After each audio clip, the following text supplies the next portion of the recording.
नमस्कार, म इन्द्रलाल बल, बागमती नगरपालिका वडा नम्बर 10। म चाहिँ विगत 71 सालदेखि म कृषि क्षेत्रमा आबद्ध भएको हुँ र विशेष मैले कृषि क्षेत्रमा भनेपछि अब कृषक नै हो।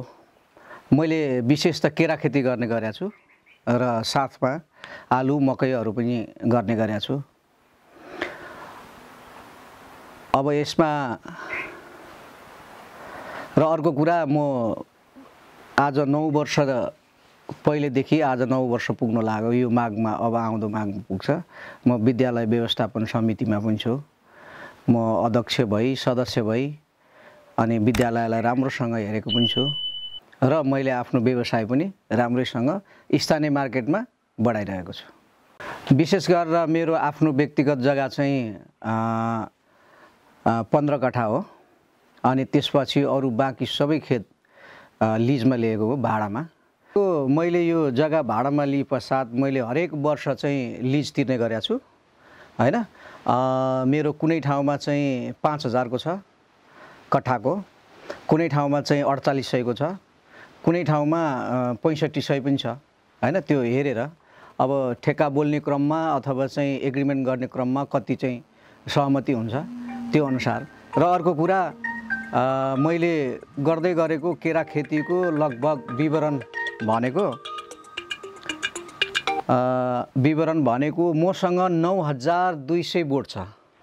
9200 बोट केराको मात्रै। त्यसमा मेरो लागत कमसेकम म भन्छु 21 देखि 22 लाख रुपैयाँ मेरो लगानी छ। बिरुवादेखि लिएर जोत्नी, मोल, जल सबै गर्दाखेरि 22 लाख रुपैयाँ लगानी छ। त्यसमा यो आम्दानी लिनको लागि तपाईलाई लगभग 10 देखि 14 महिनासम्म, 13 महिनासम्म तपाईले कुर्नुपर्ने हुन्छ। त्यसमा अब लगानी त 22 लाख भनिहाले, हैन। यसमा तपाईको 9200 केराको बोट छ भने बर्खायाम हुन्छ, चैत वैशाखमा हुरी बतास पनि आउँछ, कहिले जेठसम्म पनि आउँछ। त्यसमा केही गएन भन्दा पनि 500-600 बोट हाम्रो नोक्सान हुन्छ, हैन। कहिले त एक साल परारको साल 1 बिघा नै नोक्सान भएको थियो। त्यसमध्येबाट मैले 13 महिना भित्रमा आम्दानी पाउने भनेको हरेक केराको बोटको लगभग मिनिमम तल रेट, सस्तो रेटमा 350 रुपैयाँ पाउँछु। तपाईलाई 32 लाख रुपैयाँ क्याल्कुलेसन गर्दा हुन्छ 14 महिनाको। भनेपछि 14 दुना 28, 28 महिनामा हाम्रो चाहिँ 2 चोटि हुन्छ, हैन। त्यसै गरेर चाहिँ मैले जीविकोपार्जन गरेको छु।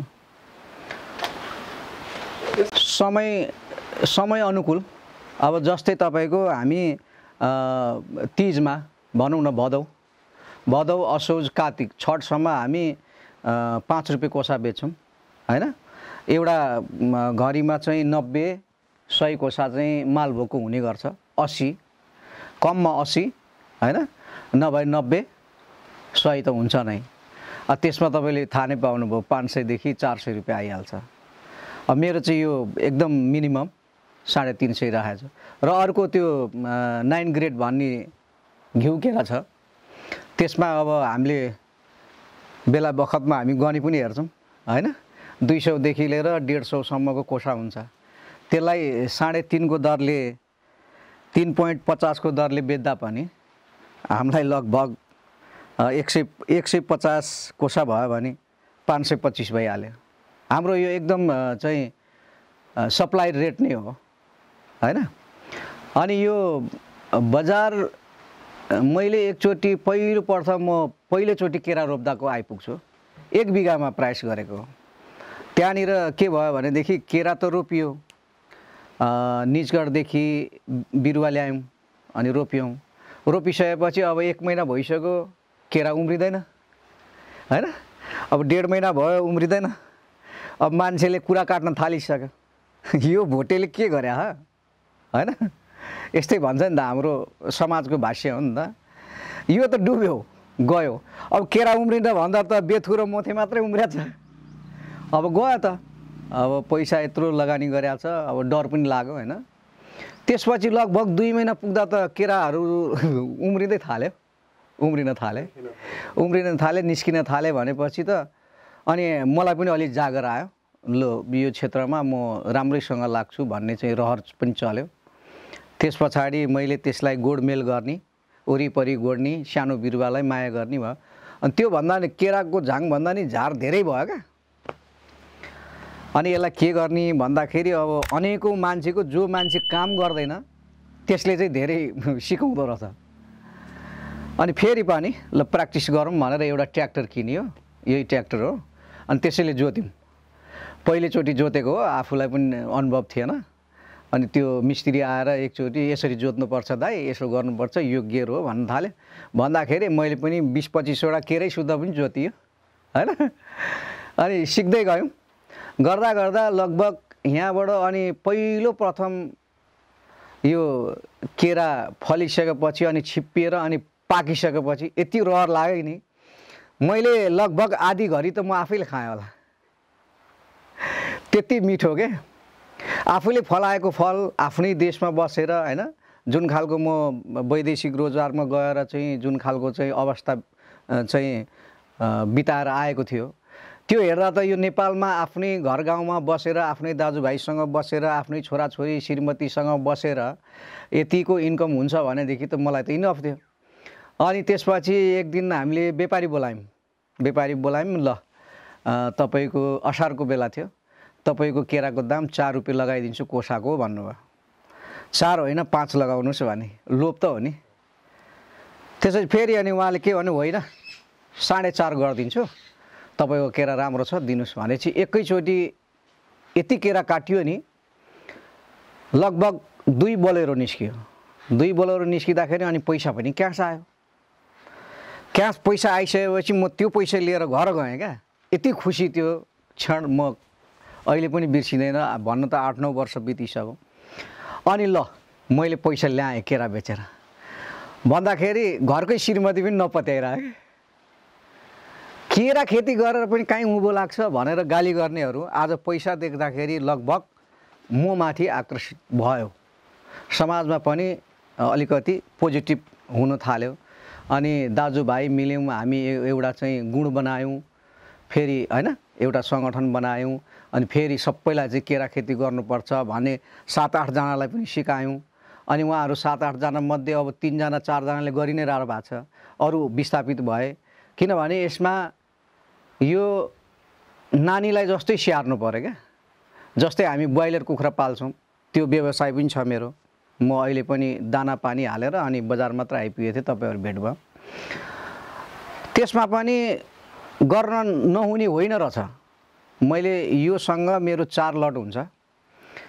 1 लट 400वटा कुखुरा हाल्दाखेरि मैले 82,000 रुपियाँ नेट कमाएँ। कति दिनमा? 41 दिनमा होइन।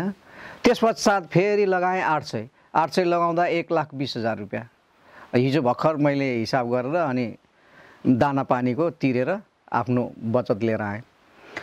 फेरि अस्तिको दिन बेलुका फेरि झारेको छु, किनभने मेहनत हो रहेछ नि त। अब हातमा हेर्नु न तपाईँको त्यही काम गर्दा ठेलाहरू छ होइन। मान्छेले भन्छ शङ्करपुरमा सागरलाई अब भ्याउँदैन कसैले भन्छ, तर दुःख त छ नि त, पीडा कति छ मसँग छ नि त।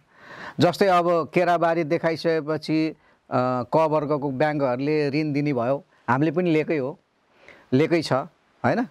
केही कुनै दिन किस्ता तिर्नु पनि पाएको छैन, कुनै दिन तिरिएको पनि छ होइन। राम्रै छ कनेक्सन भनौँ न। अनि त्यो पैसा लिएर मैले के गरेँ भने अरूले ऋण लिएर ऋण तिर्ने काम गर्छ, तर मैले चाहिँ ठाउँ ठाउँमा जग्गा किनेको छु। हाम्रो अहिले सर्लाही जिल्लामा प्रख्यात भरत ताल छ। तालको पूर्वपट्टि प्रसाई तोलभन्दा पश्चिमपट्टि मैले जग्गा किनेर राखेको छु। त्यो ब्याङ्कको कर्जाले त्यो त बसिरहन्छ नि त। भोलि यदि ब्याङ्क आइ नै हाल्यो भने उहाँलाई नै सुम्पिने सम्मको पनि छँदैछ, केही छैन, नोक्सान पनि छैन। तर नेपालमा बसेर आफ्नै आम्दानी गर्दा राम्रो हो विदेश जानुभन्दा होइन। नेपालको हाम्रो हावापानी राम्रो छ, कृषिमा राम्रो छ। अनि अर्को कुरा, म बिहान 4:30 बजे उठ्छु, एक राउन्ड खेतमा आइसकेको हुन्छु हैन। बोट बिरुवाले के भनिरहेछ, एउटा बोट बिरुवाको भाषा पनि बुझ्नुपर्छ हैन। त्यही अनुसारले उसलाई चाहिँ भिटामिन, क्याल्सियम, पोटासियम हैन, खादमोलको काम भनौँ न, अनि जलमलको काम गर्नुपर्छ। अनि बल्ल चाहिँ खेतीले पनि उत्पादन दिने हो। उत्पादन भइसकेपछि हाम्रो बजार पनि वृद्धि हुन्छ। यसमा बजार भन्नुपर्दा चाहिँ मैले त्यो बिचको ठेकेदारहरू छोडेर मैले आफ्नै स्थानीय मार्केटहरूमा चाहिँ सप्लाई गरेको छु, पुगेको छु, पुर्याउनै सकेको छैन। किनभने हरियोनमा मेरो 5वटा छ फलफुल पसल।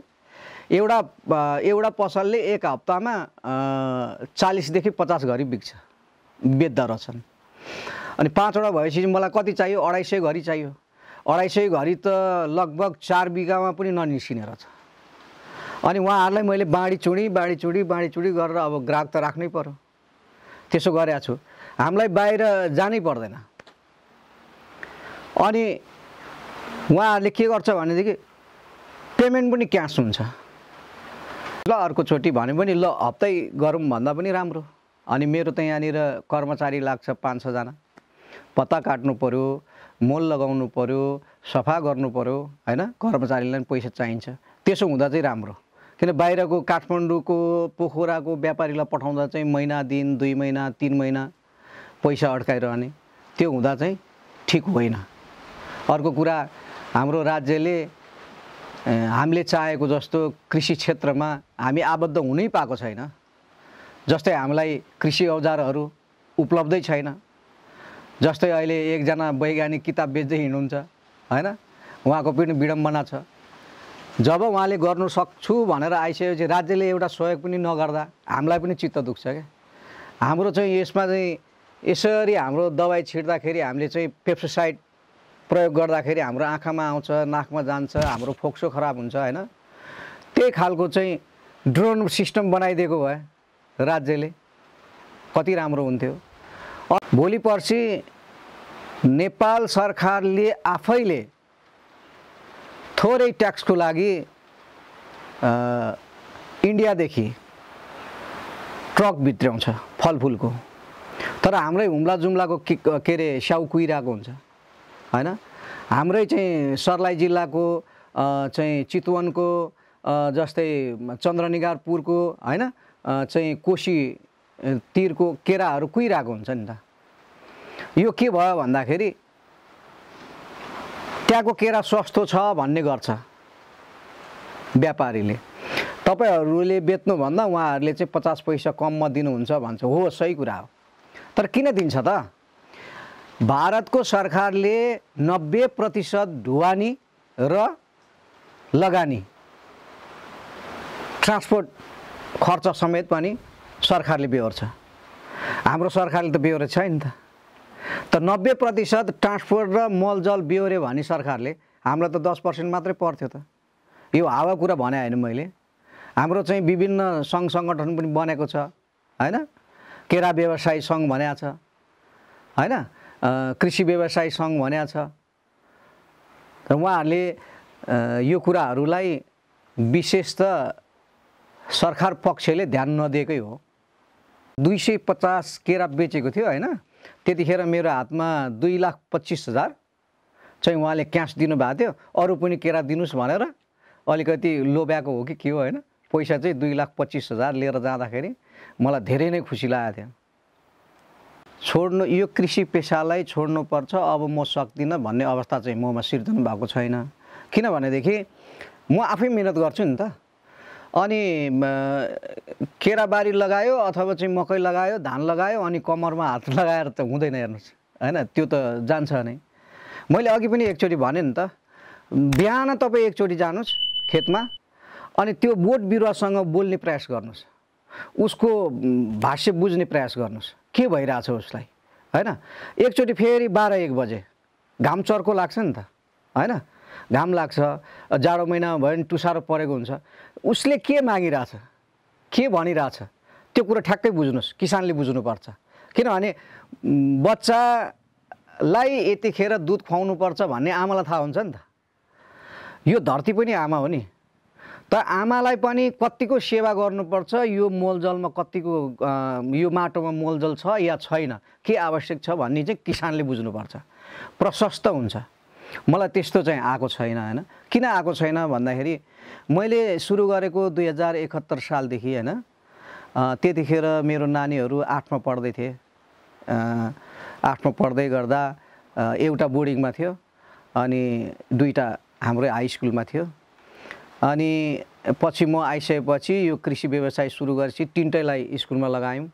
लगभग उनीहरूलाई मैले +2 क्लियर गरायौँ। +2 क्लियर गरिसकेपछि कम्प्युटर साइन्समा पनि पढायौँ एउटालाई, एउटाले लोकसेवा दियो हैन। अर्को बिजनेस क्लियर गरेर अनि फार्मेसी सेकेन्ड इयर पढेर अहिले विदेशमा छ। यसो गर्दै गर्दाखेरि म जस्तो सामान्य किसानले भनौँ न कृषि कर्म गर्नेले छोराछोरीलाई यहाँसम्म पुग्नु र अर्काको आँगनमा अहिलेसम्म चाहिँ समस्याको लागि जानु नदिनु भनेकै नै यो नै उपलब्धि हो। उनीहरूलाई यो समाजसँग चाहिँ यो समाजको तरोताजा अवस्थासँग चाहिँ जुत्नु सक्ने बनाउनु हैन। अहिले फेरि दुवैजना चाहिँ हाम्रो एकजना विदेश गइसकेको छ, दुईजना चाहिँ युरोपको लागि प्र्याक्टिस गर्दैछ। यो चाहिँ फैसला कसरी भयो भने मैले भनेको मेरो व्यवसाय छ, यहीँनिर गर नि त। आज तिम्रो ड्याडीले महिनाको 70-80 हजार रुपियाँ कमाउँछ, सबै वर्षमा हिसाब गर्दा त्यति हुन्छ, महिनाको मेरो त्यति बस्छ। र मम्मीले क्यान्टिन चलाउनुहुन्छ, मम्मीको पनि 25-30 हजार रुपियाँ भइहाल्छ। आज अब एउटा त्यो चाहिँ नभनौँ हैन, एउटा सामान्य कुनै पनि पालिकामा गएर नोकरी माग्नु, एउटा चाहिँ नेताजीसँग चाहिँ हात जोडेर नोकरी माग्नु भनेको कति 15 हजार त हो नि हैन। मेरो त त्यत्तिकै छ त। अलिकति मेहनत चाहिँ बढाउनु पर्छ, खर्च कम गर्नुपर्छ आफ्नो आर्थिक स्थिति अनुसार। र यसमा यो कृषि पेसादेखि म सन्तुष्ट छु। अब म फेरि अलिकति पछाडि नै जान चाहन्छु। 2056 सालतिर हाम्रो समाजमा म युवा अवस्थामै थिएँ। मेरो बुवाले, म 15 वर्षको र मेरो श्रीमती 13 वर्षको हुँदाखेरि विवाह गरिदिनु भयो। अनि 2056 सालको कुरा हो, म एकदम युवा अवस्था थिएँ। त्यतिखेर हाम्रो देशमा चाहिँ 52 सालदेखि एउटा चाहिँ सशस्त्र द्वन्द्व हैन, जनयुद्ध, महान जनयुद्ध भनौँ न मेरो शब्दमा, त्यो हुँदै गर्दा म पनि सरिक भएको थिएँ हैन। अनि 57 देखि क्रियाशील भएर 58, 59, 60 सम्म लगभग मैले राष्ट्र बदलौँ भन्ने एउटा नारा लिएर समाजलाई एउटा चाहिँ शिक्षा दीक्षा दिनुपर्छ। हिजोको परिवेश, हिजो चाहिँ पञ्चायती व्यवस्थाको जस्तो परिवेश नहोस्, भोलि चाहिँ हाम्रो चाहिँ लोकतान्त्रिक गणतन्त्र चाहिँ जनताको लागि आओस् भन्ने आशाले म पनि त्यसमा सरिक थिएँ। त्यसपश्चात 60 साल लगभग बित्नु आँट्दाखेरि अब पार्टीको कमान्ड भनौँ न, तपाईहरू युवाहरू काठमाडौँ जानुपर्छ। अनि काठमाडौँबाट नै बसेर एउटा आन्दोलनको स्वरूप निकाल्नुपर्छ। अनि हामीले चाहिँ एकैचोटि यो राज्य सत्ता कब्जा गर्नुपर्छ भन्ने चाहिँ कुरा थियो। त्यो चाहिँ निर्देशन हाम्रो अहिले बाबुराम भट्टराईले दिनुभयो हैन। उहाँसँग मेरो 2-3 पटक भेट पनि भएको छ। अनि हुँदा हुँदा हामी 60 सालमा उहाँ गएर घर पोत्ने, लिप्ने, पेन्टिङको काम गर्ने हैन। अनि त्यहाँदेखि यहाँ गाउँबाट गएका कमरेडहरूसँग बेला बखतमा भेटघाट हुने। अब रत्न पार्क त्यही हो, भेट हुन्थ्यो हैन। त्यसपछि शङ्खमूल पार्क त्यही हो, हामी भेट हुन्थ्यौँ, छलफल गर्थ्यौँ। अनि कस्तो खालको स्वरूप बनाउने भनेर चाहिँ हामी लागि पर्थ्यौँ। हुँदा हुँदै 62-63 को आन्दोलन भयो, एउटा चाहिँ जनविद्रोह उर्लियो हैन। त्यसपश्चात कमरेड प्रचण्ड लगभग प्रधानमन्त्री हुने निश्चित भयो। अनि भइसकेर पनि 64 सालमा भइसकेर पनि कुनै पनि बाटो नदेख्दाखेरि हामी हिजो विगतमा चाहिँ मेहनत गर्ने, खुन पसिना बगाउने योद्धाहरूलाई जुन खालको अपहेलना भयो, जुन खालको हेला भयो, यो चाहिँ पहिलो बैठक काठमाडौँको हाइट होटलमा भएको थियो, जसमा प्रचण्ड हुनुहुन्थ्यो, बाबुराम हुनुहुन्थ्यो, हाम्रो वैद्यजी हुनुहुन्थ्यो हैन।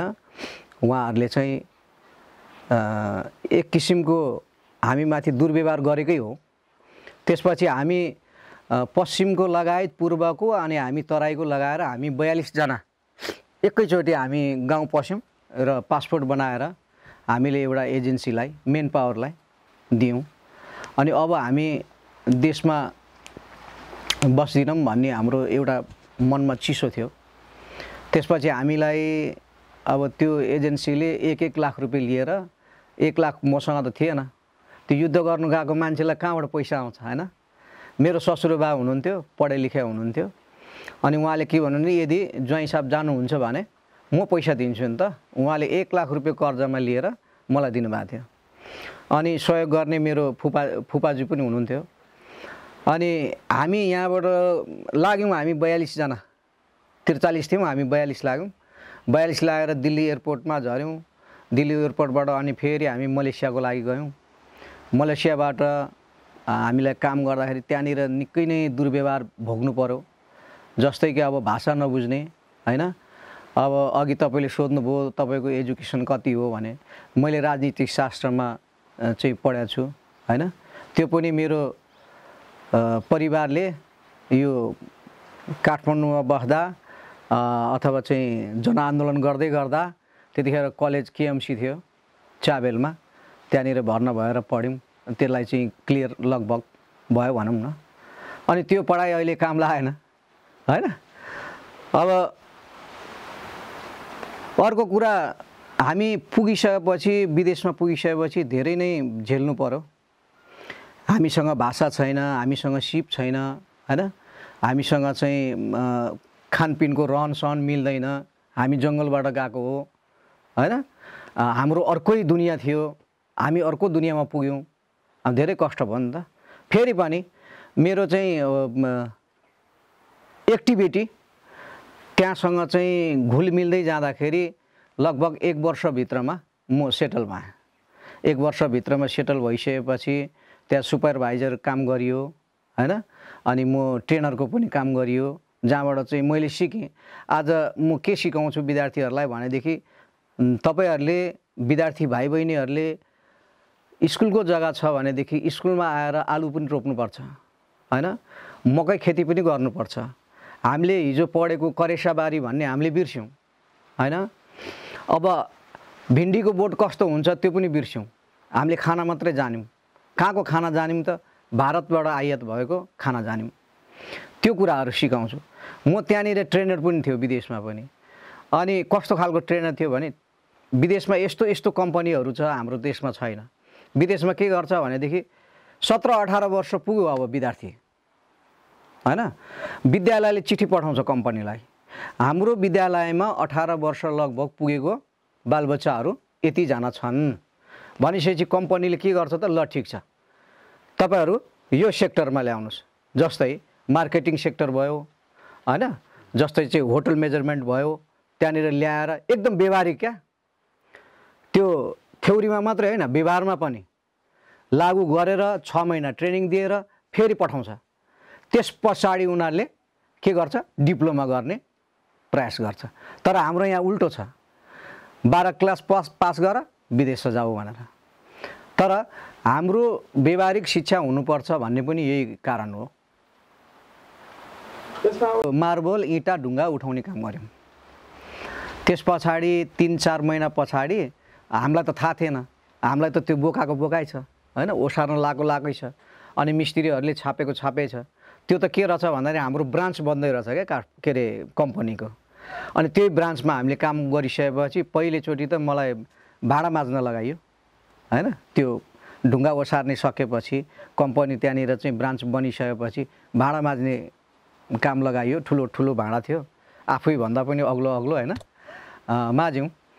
अनि त्यस पछाडि अनि त्यहाँनिर विदेशीहरू कस्तो हुन्छ भने तपाईँको आइक्यू टेस्ट गर्छ क्या, यो व्यक्ति चाहिँ कस्तो खालको रहेछ हैन, यसले मेरो कम्पनीमा चाहिँ के लाभ दिन सक्छ, उनीहरूले लाभ हेर्छ।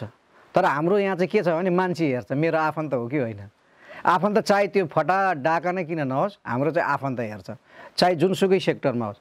तर विदेशमा चाहिँ के हुन्छ भने यो मान्छे मेहनतिलो छ कि छैन, यसले के गर्छ कि गर्दैन। अनि मलाई त्यहाँनिर चाहिँ अफिसमा बोलाएर एक दिन तिम्रो पढाइ कति हो भने, अब यहाँ एसएलसी भने त उहाँ बुझ्दैन, म्याट्रिक भनेको ओहो तिमी यति पढेको, तिमीलाई इङ्ग्लिस लेख्न आउँछ भने आउँछ होइन, अलिअलि आउँछ, तिमी यो इन्ट्रीहरू गर्न सक्छौ भने त सक्छु, अनि यो फेरि लाने सामानहरू इन्ट्री गर्न सक्छौ भने सक्छु, ल ठिक छ तिमी आजदेखि यही गोदाम सम्हाल होइन।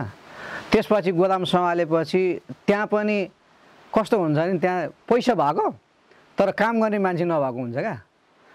काम गर्ने मान्छे भएपछि चाहिँ मेहनतले होइन इमान्दारीपूर्वक गरिसकेपछि त्यहाँनिर उनीहरू चाहिँ एकदम माया गर्छ, एकदम माया गर्छ, माई बेबी माई सन होइन, यस्तै तरिकाले माया गर्छन्, कति मान्छन्, कति ठाउँमा पार्टीमा लिएर जान्छ होइन। अनि त्यस पछाडि अनि जिएमले मलाई डाइरेक्ट हायर गर्नुभयो, लु अब तँ चाइना जानुपर्छ होइन। अनि कति महिनाको लागि सर भनेको 3 महिनाको लागि, ओन्ली 3 months भने, लु ठिक छ जाऊँ। अनि उहाँ जिएमको के छ, एउटा सुर्केस बोक्ने हो, म हिँड्ने हो पछाडि होइन। अनि कम्पनीबाट नि मोबाइल सेवा पनि हुन्थ्यो, अनि त्यसपछि आउजाउ गर्ने टिकटहरू सबै कम्पनीमा, मेरो पासपोर्टमा पनि हेर्नु सक्नुहुन्छ। त्यसपछि म पहिलोचोटि गएको चाइनामा गएर त्यहाँ के थियो भने चाइनिज सामानहरू लिएर आउनु पर्ने थियो। यति कि यो 26 चाहिँ उसको चक्काको गाडीमा 6 गाडी थियो, त्यति धेरै क्या। अनि त्यो त कहाँ जाने त, अब सिपमा जाने हो, जहाजमा। अनि जिएम आफू प्लेनमा उड्यो, मलाई सिपमा राखिदियो। ठ्याक्कै आउँदा आउँदा आउँदा हाम्रो हिन्द महासागर हुँदै यो अहिले ब्रुनाई भन्छ, त्यसपछि गएर चाहिँ म्यानमार भन्छ, त्यसको छेउ हुँदै हाम्रो हिन्द महासागर हुँदै अनि बल्ल पुग्ने रहेछौँ हामी। पुग्यौँ, त्यो भित्र चाहिँ धेरै सुविधाहरू पनि होइन। अब खाना लाउन सबै कम्पनीकै यसो कार्ड देखाइसकेपछि पाइहाल्ने, जे खाओ तिम्रो। त्यहाँनिर बजार ठुलो, सिपमा त यति ठुलो कि हाम्रो लगभग भनौँ न यो राजघाट 5 नम्बर त एउटै सिपमा अट्छ, त्यति धेरै ठुलो। अनि त्यसो गरेपछि म फेरि दोस्रोचोटि अस्ट्रेलिया पुगेँ, त्यसपछि सिङ्गापुर पुगेँ होइन। त्यसपछि म एकचोटि उसमा इन्डोनेसिया पनि पुगेँ। यति हो विदेशको यात्रा। मैले 64, 65, 66, 67, 68, 69, 70, 71 8 वर्ष बसेँ। 71 लाग्दाखेरि म यहाँ आइपुगेको। मलाई त्यतिखेर इनफ भन्ने चाहिँ थियो होइन। अब हिजो त्यो युद्धकालमा लाग्दै गर्दाखेरि केही नदेखेको मोरो होइन। अब 24-25 लाख भने त कम होइन। अनि मैले के भने नि, यो 24 लाख भयो भने त मलाई त इनफ हुन्छ, अब गाउँ जान्छु। मैले छोड्दै गरेको नेपालमा त्यतिखेर 2500 को कट्ठा, 3000 को कट्ठा जग्गा पाउँथ्यो। मैले सोचेको थिएँ अब त म पनि केही गर्न सक्छु भन्ने। तर यहाँ आएर एउटा घर बनाउँदै मैले सकिगयो होइन। सकिसकेपछि यति मलाई चाहिँ आपतकालीन अवस्थामा ल्याइ पुर्याए जीवनले, न विदेश जान सक्छु न त यहाँ केही गर्न सक्छु।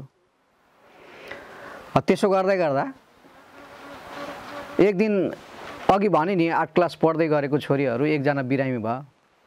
अनि बिरामी भइसकेपछि अब घर बनाएर भर्खर सकिएको, अब घर सर्नुलाई पूजाआजा गर्नलाई पैसा पनि थिएन। अनि त्यतिखेर बिरामी भएको छ छोरी, मैले गाउँमा 500 रुपियाँ सापट्टि माग्न गएँ, त कसैले पनि दिएन। किन दिएन भन्दा हिजो माओवादी होइन, आज आएर भर्खर घर बनाएको छ, अब यसले तिर्छ कि तिर्दैन होइन, यिनीहरूको जातै जमदार हो भन्छन् नि। अब माओवादीलाई हेर्ने दृष्टिकोण त्यस्तै थियो त्यतिखेर 71 सालमा पनि। अनि त्यस पश्चात मैले फेरि के गरेँ भने, मेरो छिमेकी एकजना हुनुहुन्थ्यो, अहिले पनि काठमाडौँ हुनुहुन्छ, उहाँहरू फलफुल पसल गर्नुहुन्छ, उहाँ काठमाडौँमै घर छ। उहाँले चाहिँ 1 बिघा जग्गा भाडामा लाउने भयो क्या। अनि बाबु तिमी जग्गा कमाउँछौ, उहाँ अलिक कडा स्वभावको हुनुहुन्छ। अनि जग्गा कमाउने हो हजुरआमा, म कमाउँछु नि। ल ठिक छ कमाऊ, 70,000 देऊ 1 वर्षमा, आगुङ दिनु, कमाइहाल। मैले त्यहाँदेखि स्टार्ट गरेँ। अनि आफ्नो खेत पनि अनि उहाँको खेत पनि गर्दा गर्दा अहिले पनि मैले छोडेको 1 वर्ष जति भयो त्यो खेत आज पनि कता कता झुकेर म त्यही खेतमा पुग्छु बिहान उठेर। मलाई त्यति साथ दिएको छ, कृषिले नै दिएको छ। आज सागर लामा भनेर चिनिन्छ हैन।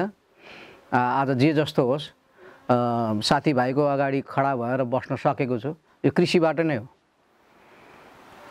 सम्पत्ति अहिले पनि छ तर बुवाले उहाँको जीवन हुनुन्जेलसम्म अब मलाई के भन्नुभयो भने तिमी नै गरेर गर, आफ्नो खुट्टामा उभिनु, यो घरेडी छ भाइलाई दिनु, तिमीले उहाँ किनिहाल्यो, अब तिमीलाई भनेको 3 कट्ठा दिन्छु हैन, 6 कट्ठा म राख्छु, भाइलाई पनि 3 दिन्छु, तर भाइको लागि एउटा घरेडी छोड्दियो भने चाहिँ मैले स्वीकार्नै पर्छ। त्यति हो, धेरै थिएन। मैले त्यो एक्ज्याक्टली मैले हेरिनँ, कसैसँग पनि जुडिनँ हैन। सुनेको चाहिँ थिएँ निजगढमा केरा खेती हुन्छ। अनि एक दिन एउटा साथी थियो अनि उहाँले यो केरा खेती कसरी गर्ने भनेर मैले सोद्धाखेरि उहाँले के भन्नुभयो नि यो गानो लाने हो, रोप्ने सिम्पल। अनि गानो कसरी रोप्ने त, यहाँबाट पाइन्छ त भनेको, पाइन्छ जति भने पाइन्छ, 25 रुपियाँ गानो एउटाको पाइन्छ भने।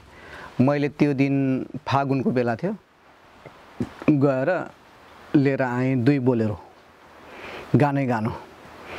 अनि ल्याउँदाखेरि उही कुरा त हो नि, मान्छेले कुरा काट्ने, के लिएर आयो भने। अनि लगभग यता म भन्दा नि पहिले पनि कस्तो नजुडेको के, फेरि मोहन कार्की दाइले पनि गरिरहनु भएको छ, पछि थाहा भयो।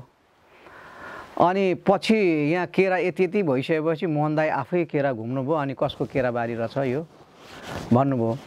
अनि सागरको हो भनेर भनेपछि उहाँले खोज्दै आउनु भएको थियो, ए भाइ तिमीले केरा खेती गरे हो दाइ, अनि यसमा त भयङ्कर डुब्छ त, डुब्नु पर्यो भने दाइ भइगयो नि त, के हुँदो रहेछ हेरौँ भन्ने हिसाबले नै गएको हो। तर मोहन दाइ धेरै नै सपोर्ट गर्नुभयो, उहाँले बेला बेलामा आउने हैन। अनि भाइ अब चाहिँ यसलाई चाहिँ यो बिटलको औषधि छिट्ने बेला भएछ भनेर उहाँले सिकाउनुहुन्छ। पछि हामी कनेक्सन भएको केरा रोपिसकेपछि। त्यो वैदेशिक रोजगार भनेको बेस्ट होइन, त्यो आवश्यकता पूर्ति चाहिँ हुन्थ्यो हैन, तर त्यसमा जीवन छैन। किनभने एउटा देशको नागरिक अर्को देशमा गएर सधैँभरि पुग्छ भन्ने होइन। त्यसमा के हुन्छ भनेदेखि केही आम्दानी त आउँछ नै, परिवारलाई केही हदसम्म त बच्चाबच्ची पढाउन सक्ने हैन, परिवारलाई चाहिँ बजार खर्च दिन सक्ने त हुन्छ नै। तर वैदेशिक रोजगारमा गएर फर्किसकेपछि जुन अघि मैले भने नि त 500 रुपियाँ पत्याएन, एक कारण त त्यो पनि थियो, एक कारण यो पनि थियो। अब यसको कमाइ गर्ने ठाउँ छैन। अब धेरै जस्तो हाम्रो युवाहरू के गर्छ भने वैदेशिक रोजगारबाट फर्कियो, 5-6 महिना यहाँनिर चाहिँ नयाँ बाइक किन्यो, डुल्यो हैन, त्यसपछि त्यो पैसा सकिन्छ। सकेपछि अब गर्ने के नेपालमा फेरि फर्किनु त त्यहीँ हो भन्ने चाहिँ एउटा मान्छेको मानसिकता हुन्छ, मेरो पनि भएकै हो। तर त्यो गर्नु गलत हो।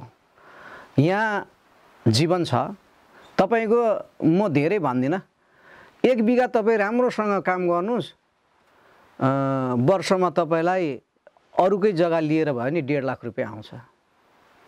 5 बिघा गर्नुभयो भने कति भयो, 5.5 7.5 भयो नि त हैन। ल ठिक छ, मोहन दाइले जस्तै 25-30 बिघा गरौँ त, कति हुन्छ। उहाँले त्यतिकै मान्छे पाले छैन नि त, रोजगारी पनि दिएको छ, मैले पनि दिएको छु, तर उहाँभन्दा म अलिक कम नै हो हैन, धेरै कम हो। अनि यहाँ जीवन त पनि बस्यो नि त, समाजलाई चिन्न पायो, हाम्रो समाज कस्तो छ, हाम्रो बाजे पुर्खा कस्तो थियो हैन, हाम्रो बाजे पुर्खाले के गरेका थियौँ त्यहाँसँग पनि जोडिन पायो। तर विदेशमा गइसकेपछि सिधै कनेक्सन सकिन्छ क्या, सक्दो रहेछ। मैले यहाँ आएर बल्ल थाहा पाएँ, विदेश जाने टेलिफोनमा घर परिवारसँग मात्रै कुरा गर्ने, अर्को आफन्तजन यता समाज केही पनि छैन। विदेश जानुभन्दा कृषि पेसामा नेपालमा र भनौँ कृषि क्षेत्रमा नै, जस्तै किराना पसल भयो त्यो पनि कृषि नै हो, अब केरा खेती भयो त्यो पनि कृषि नै, तपाईँ मकै गर्नुहोस्, गहुँ गर्नुहोस्, धान गर्नुहोस्। अहिले हामीले जति पनि आटा खाइरहेको छ नेपालको हो त होइन नि। हामीले जति पनि फलफुल खाइरहेछ नेपालको हो त, हामी उब्जाउन सक्थ्यौँ नि त। हामीले जति पनि माछा खाइरहेछ त्यो नेपालको हो त। अहिले मसला खाइरहेछ हामी नेपालको हो त, होइन नि। एउटा हाम्रोमा के छ, मरिच फल्छ, जिरे खुर्सानी फल्छ, अकबरे फल्छ। अकबरे चाहिँ खेती गरेर पनि कयौँ गरेछ, होइन। अब कति ठाउँमा चाहिँ काउली जोत्यो भने, दुध पोखियो भने त्यो मजाक हो। त्यो चाहिँ मान्छेलाई के हो भने, त्यो गर्ने मान्छेलाई धराशायी बनाउनुको लागि, एकदम मानसिकता गिराउनुको लागि गरेको कार्यहरू। म जोत्छु नि त। कहिले त यो के हुन्छ भने, एक लट फलिसकेपछि लगभग मैले 2000-3000 बोट त मासिनै पर्छ। मास्नुपर्छ नि, आफूले जानी नै, किन राम्रो छ। राम्रो हुँदैन पनि त्यसलाई मास्नुपर्छ। अनि के भनिदिन्छ हाम्रो समाजमा, भिडियो गरिदिन्छ एउटाले आएर, सागर लामाको केराबारी भसक्कै भयो, अब यो जस्तो डुब्ने मान्छे कोही भएन। अब हो त, हो त्यस्तै। अब अस्ति आलु छिटो खन्नु पर्यो, 18 रुपियाँ किलो थियो। भाउ त धेरै राम्रो पाएको हो नि त, पोहोरभन्दा। पोहोर त 8 रुपियाँ 9 रुपियाँ थियो, यसपालि 18 रुपियाँ। मैले हत्त नपत्त अब खन्यौँ, खनेर आज मकैको बोट हेर्नुहोस् यत्रो भइसकेको छ। अब अरूको भन्दा अगाडि हुन्छ, होइन। त्यसमा चाहिँ हेर्नु पनि पर्यो नि त। अघि मैले भने, माटोलाई र बिरुवालाई हामीले चिन्नुपर्छ, किसानले, होइन, कृषकले चिन्नुपर्छ र उसँग बोल्न सक्नुपर्छ, अनि बल्ल आम्दानी दिने हो, नभए दिँदैन। म फेरि तपाईँको के भन्न चाहन्छु भने, यो हाम्रो देशकै विडम्बना हो। यसलाई हामी ठ्याक्कै 40-45 वर्ष पछाडि फर्केर हेर्नुपर्छ। हिजो हाम्रो स्कुलिङ कस्तो थियो, होइन। हिजोका साथीहरू विभिन्न तह र तब्कामा छ। जस्तै मैले सम्झना गर्दाखेरि मसँग पढ्ने साथीहरू, एकजना आर्मीको कर्नल हुनुहुन्छ, होइन। एकजना इन्सपेक्टर हुनुहुन्छ अहिले पनि, दुईजना मास्टर हुनुहुन्छ, होइन। अर्को 2जना त्यतिकै छ, कृषिमै छ, आफ्नो घर खेत चलाइरहेछ। हाम्रो क्लोज साथी क्या। के चाहिँ देखियो भन्दाखेरि, हिजोको पढाइमा व्यवहारिक थियो, आजको मात्रै किताब मात्रै भयो क्या। आजको राम्रोसँग तपाईँ चाहिँ एक्जामिनेसन लिने हो भने तपाईँको 10% पनि पास हुनु मुस्किल छ कि जस्तो लाग्छ मलाई।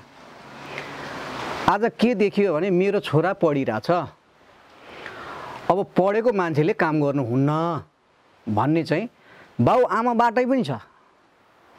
अनि बिचारा स्कुलमा त के गर्छ त, होइन। अब फेरि उनीहरूलाई के भन्छ, 17-18 वर्ष भइसक्यो, अब नेपालको नागरिक भइसकेपछि त अब के हुन्छ भने, राम्रो फोन चलाउने। अहिले विज्ञानले आविष्कार त गर्यो, होइन, तर यसले चाहिँ विनाश पनि ल्यायो क्या। बच्चाहरूलाई राम्रो महँगो मोबाइल चाहिने, होइन, राम्रो लाउनु पर्ने, अनि बाहिर गएर खानुपर्ने। हिजो हाम्रो चाहिँ भुटेको मकै जस्तो, गुन्द्रुक जस्तो चाहिँ नखाने, होइन। हिजो हाम्रो चाहिँ त्यहाँ खेतमा गएर साग अहिले नटिप्ने, तर बजारमा गएर चाहिँ मिठो तरकारी किन्नुपर्ने। अनि यहाँ के भयो भने, आम्दानीभन्दा खर्च धेरै भयो। अनि आमा बाउले पनि के गर्छ भनेदेखि, यो खर्च धान्नलाई भए पनि मैले छोरा विदेश पठाउनै पर्छ, अब मेरो उपाय छैन। अनि विदेश जाने लहर यस्तो।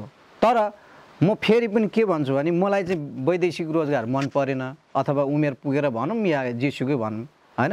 त्यतिखेर पनि 71 सालमा फर्केर म जान सक्थेँ, तर गइनँ। आजको जुन स्कुलिङ हेर्दाखेरि विदेश एकचोटि त युवाहरू जानै पर्छ। किन जानुपर्छ भनेदेखि 2 वर्षको लागि मात्रै त्यहाँ सिक्छ क्या। जस्तै खोरीबारी खन्न सिक्छ, करेसाबारी खेती गर्न सिक्छ, बन्जरबारी खन्न सिक्छ, त्यहाँ सिँचाइ गर्न सिक्छ, बोट रोप्नु सिक्छ। हाम्रो केटाकेटीलाई तपाईँ भन्नु न, मेवाको एउटा बोट लगाऊ भन्यो भने उसले उदोमुन्टो पार्ने हो कि के भन्ने थाहा नै छैन, होइन। त्यसो छ।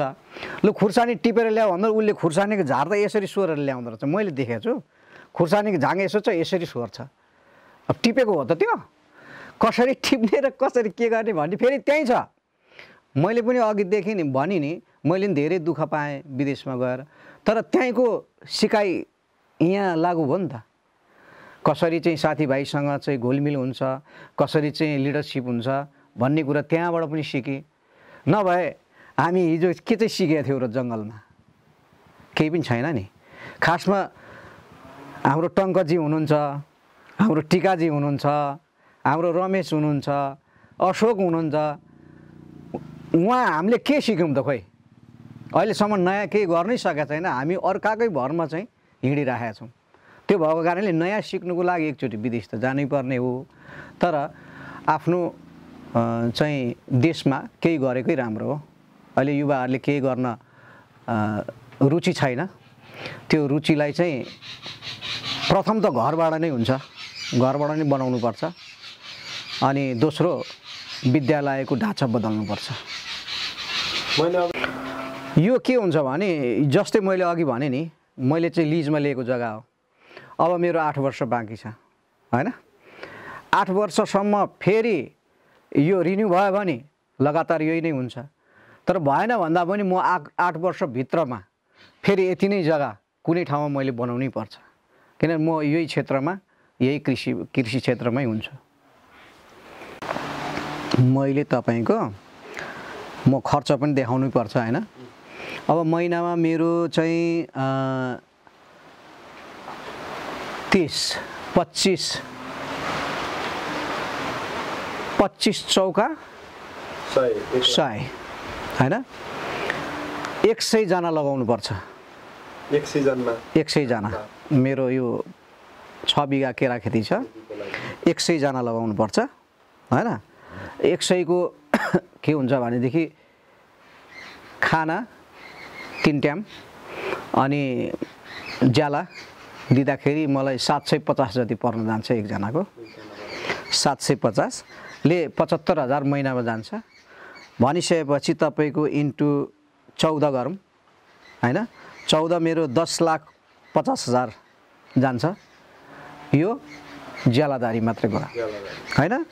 त्यस पछाडि मलाई यो हरेक चौमासिक मोल लाउनु पर्ने हुन्छ। लगभग मलाई 25 बोरा 25 बिघा 25 बोरा चाहिँ 6 बिघामा लाग्छ भनेदेखि 4 चोटि 25 100 बोरा नै लाग्यो हैन। 100 बोरा लाग्यो प्लस डिएपी अनि त्यसपछि केही भिटामिनहरू भन्छ हैन। त्यो लगाउँदाखेरि 100 बोरा डिएपी को अहिले तपाईको 1300 को दरले छ हैन। 1300 को दरले भइसकेपछि कति भयो? 100 बोराको 1,30,000 हैन। प्लस 1,30,000 1,30,000। त्यसपछि गयो डिएपी म 15 बोरा जति युज गर्छु 30,000। तपाईको 30,000 यसमा हैन।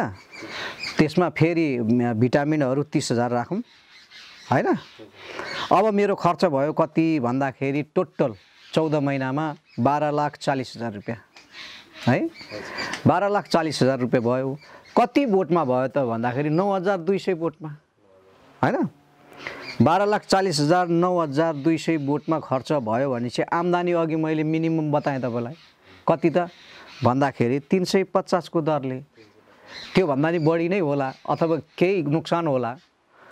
325 दरले भनेपछि 32,20,000 भनेपछि 32 मा 12 गयो 20 लाख। 20 लाखमा अब लिज तिरौँ हैन। यसमा मैले वर्षमा 3 लाख रुपैयाँ तिर्नुपर्छ है। त्यहाँ मैले 2,80,000 तिर्नुपर्छ। 3 2 5 5,80,000। त्यहाँनिर मेरो 72,000 80 68 15 भनेपछि 6,52,000। उहाँनिर 51,000 भनेपछि 7 लाख रुपैयाँ 8 लाख रुपैयाँ 8,02,000 समथिङ। ल 8,02,000 समथिङ फेरि खर्च भयो 20 लाखमा। बस्यो कति त 12 लाख हैन। 12 पनि नभन्दाखेरि कहिलेकाहीँ अब इन्जिनहरू बिग्रिन्छ यताउति फेरि कस्ट बढाउँ। लु ठिक छ 10 लाख रुपैयाँ म कमाउँछु 14 महिनामा हैन। 10 लाख रुपैयाँ कमाउँछु 14 महिनामा भनिसकेपछि भाग 14 71,000 रुपियाँ मेरो महिनाको इन्कम हुन्छ यही पेसाबाट। अनि अर्को प्लस अरू एक्स्ट्रा पेसा पनि छ, जस्तै पसल चलाउँछु, न त कुखुरा पाल्छु। अब रातिको ड्युटी पनि त चाहियो नि त, अब बुढो भयो नि त। अब बुढो भइसकेपछि धेरै निन्द्रा लाग्दैन, नलागेपछि ठ्याक्क अब हामी ठ्याक्कै खाना खाएर 7-8 बजे सुत्यौँ भने 12 बजे एकचोटि बिम्जिन्छ। त्यो बिम्जिनु भनेको 1-1.5 घन्टा निन्द्रा नलाग्नु हो भनिसकेपछि 1.5 घन्टा त मैले प्रयोग गर्नु पर्यो नि त। त्यो 1.5 घन्टामा मैले कुखुरालाई दाना पानी गर्न समय मिल्छ हैन, हेरचाह गर्न समय मिल्छ। कहिलेकाहीँ इमर्जेन्सी हुन्छ 8-9 बजे पनि उठ्नुपर्छ, तर मेहनत गऱ्यो भने देशमै हुन्छ। अस्ति मङ्सिर 13 गतेदेखि आजको सम्म आउँदा अस्ति 1 गते फागुनसम्म मैले 2 लट बेचेँ। एक लटमा 1,20,000, एक लटमा 82,000 भनेपछि 2,02,000 त आयो नि। कतिमा? मान्छे त्यही जाडोको महिनामा आगो तापेर घुर तापेर बस्थ्यो भने म कुखुराको चल्लासँग त्यो बिजुली बालेको न्यानोमा बसिरहन्थेँ हैन, पानी ओसार्ने खुवाउने गर्थ्यौँ। इन्कम स्रोत बढाउनु पर्यो। हाम्रो नेपालमा अहिले खर्च धेरै छ हैन, जस्तै जति पनि हामी खान्छौँ त्यो सबै आयात गरेको छ। अब हामी तेल किन्न जाउँ हाम्रो देशको होइन, अब चिउरा किन्न जाउँ त्यो पनि हाम्रो देशको होइन, अब इत्यादि भनौँ न। त्यो सबै चाहिँ खरिद गर्नको लागि पैसा त चाहियो नि त। अहिलेको युवा अवस्थाहरू जर्जर अवस्थामा आउनु, विदेश जाने 12 पढिसकेपछि सक्यो, अब म विदेश जानुपर्छ भन्ने मानसिकता कहाँबाट आयो भन्दाखेरि यो महँगाइले। हाम्रो देशमा उत्पादन छैन। हिजो हाम्रो बाबुबाजेले के गर्थ्यो भनेर अघि प्रश्न गर्नु भने एउटा, हाम्रो बाबुबाजेले कृषि विविधतासँगैको खेती गर्नुहुन्थ्यो। जस्तै मुसुरी लाउनुहुन्थ्यो, तोरी लाउनुहुन्थ्यो, अनि मकै पनि पातुलो लाउनुहुन्थ्यो। हेर्नु है त, 3टा खेती एकैचोटि गर्नुहुन्थ्यो हिजो हाम्रो बाबुबाजेहरूले। त त्यसमा के मिल्थ्यो भन्दाखेरि मुसुरीले तोरीलाई अक्सिजन दिन्थ्यो है। अब तोरीले कार्बन डाइअक्साइड मुसुरीलाई दिन्छ, हेर्नुहोस् फुल फुल्ने बेलामा। अनि मकैले के गर्छ त, उसलाई फेरि उसको पातले हावापानी यो अक्सिजन अझै नै राम्रोसँग दिन्छ भन्ने चाहिँ यो विज्ञानले बताउँछ। त्यस्तो खेती गरेको बाबुबाजेको नाति छोराहरू आज सबै पलायन भयो भने के गर्ने? उपाय छैन त।